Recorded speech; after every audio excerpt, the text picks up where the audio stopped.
les amis, je vous raconter une histoire qui peut arriver à tout le monde, surtout mes soldats. Faites attention à vous les frères. Les femmes, c'est le vice. Je vais vous expliquer une histoire. Pour commencer l'histoire, c'était une fille. J'ai pas envie de dire l'origine pour pas faire d'embrouille, mais c'était une fille des îles. Ok. En vrai, on s'en fout. Elle était comorienne. Voilà. On s'est rencontrés sur Instagram et on a parlé pendant quoi? On va dire, allez, un mois. Au bout d'un mois, on a décidé de se voir et de faire les choses correctement. Enfin, moi personnellement. J'ai j'ai été carré à 200%. J'ai fait ma demande en mariage, je suis allé devant ses parents, j'ai tout fait pendant 8 mois. 8 mois de ma vie, on a préparé le mariage. Voilà, même histoire qu'Abdou, elle était voilée, femme pieuse, je fais ma prière, oh tu jeûnes pas aujourd'hui, pourquoi tu jeûnes pas, fais tes prières. Mais écoutez ce qui va se passer. Pendant 8 mois, je me suis acharné, j'ai bossé, j'ai trouvé un appartement pour elle, un T3, puisque, pour vous dire, elle a 2 enfants. Et moi, comme j'ai tellement un bon cœur, j'ai accepté ces 2 enfants. Du coup, j'ai fait toutes les démarches. Je suis parti voir sa mère, j'ai pris un T3. J'ai j'ai tout fait dans les règles. Même si on a commencé dans le haram, certes. C'est pour ça que je vous fais un rappel aussi. Commencez jamais dans le haram parce que ça finit toujours mal. Du coup, je vous explique. On se marie, là, le 24 septembre, on s'est marié. Et là, aujourd'hui, le 1er octobre, dimanche 1er octobre, j'ai découvert qu'elle m'a trompé. Pendant notre mariage et pendant tout le mois qu'on se parlait, je parlais à un ex à elle, qui était avec elle il y a 3 ans. Ils s'envoient des vidéos bizarres. Je sais pas s'ils se sont vus. Et oh Wallah que je suis pas parano, parce que souvent on me dit que je suis parano. Mais quand t'es parano, tes intuitions elles sont bonnes. Écoute ton Insta. Je suis parti dans son téléphone, j'ai fouillé. Je suis parti dans les messages supprimés. J'ai récupéré le message. J'ai vu qu'elle parlait à son ex de 3 ans encore. C'est pas fini. Je, je vous mens pas, je l'ai mis une gifle.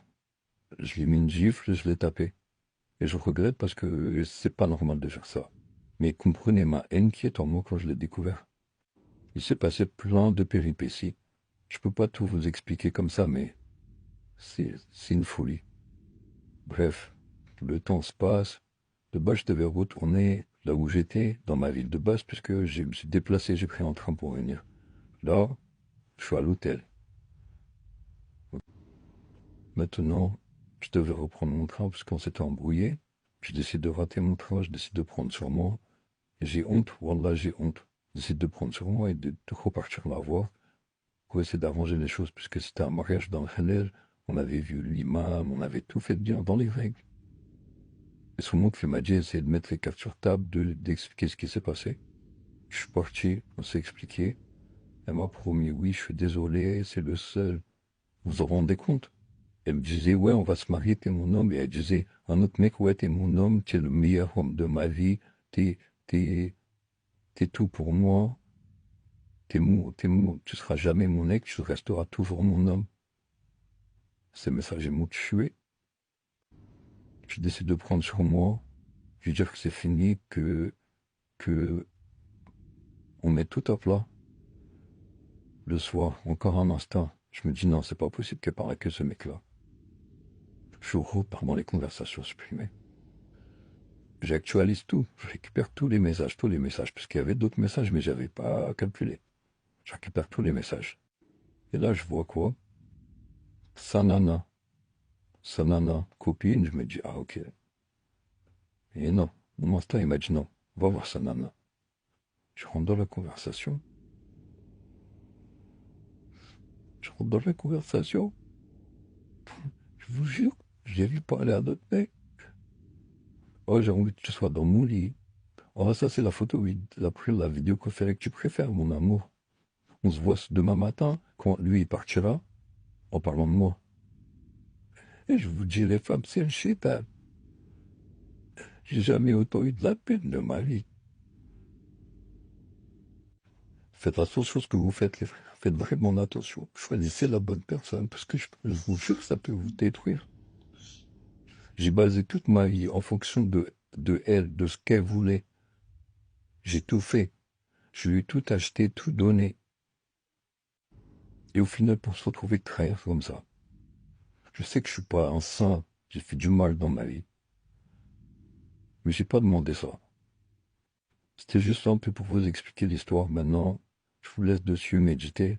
Je l'ai pas très bien expliqué, certes, mais j'ai tellement de douleur que j'arriverai jamais à expliquer tout d'un coup comme ça. Merci. Au revoir.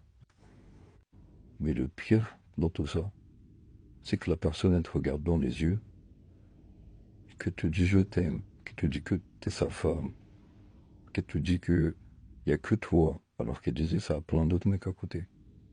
Et que quand tu lui montres les preuves, elle nie, elle fuit. La personne, elle fuit. Non, mais non, j'ai pas fait ça, non. Oh, c'est ma cousine, c'est ma cousine. Non, s'il te plaît, me prends pas la tête.